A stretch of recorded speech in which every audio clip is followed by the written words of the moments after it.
This is my interactive whiteboard presentation that I created. For the background, I just switched it to a simple gray background. I didn't use a template, just changed the color. I also added 2 images, one here and one here on slide 1.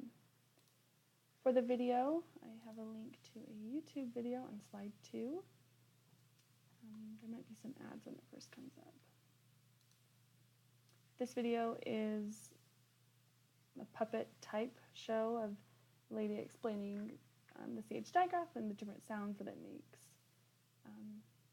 together. So that's kind of fun. It's pretty cheesy, so that's great for first grade. On slide 3, I have a link to a website.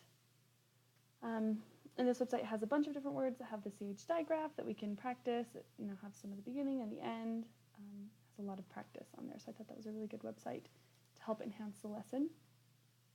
On slide 4, I added text. So all of this I added. This is also part of the interaction and assessment. So slides 4, 5, and 6 are all part of the interaction and assessment pieces. So on slide 4 and 5, basically they will select the words that begin with the CH digraph, so chicken, children, chair, chocolate.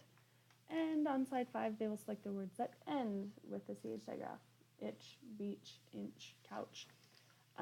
That's just to give the students more practice. And there's a lot of different options, and so I could have one student come up at a time, or as a group we can work on it. I plan to do this more in like a small group lesson so it can be more interactive. And then on slide 6, they can actually drag and drop the words and write them. So I'll be able to assess the children if they are putting the CH digraph where it goes, if the words that they are coming up with actually have it, and it's a really good interactive piece for them. I also have some audio on slide 6.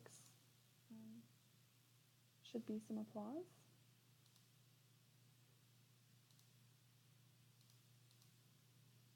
Anyway, just kind of fun, so I can play that after each of the students, write a word up there. And then I just have the directions on the last slide, because I think that as first graders it'll be really tough for them to remember what the next step is, so that will definitely help them.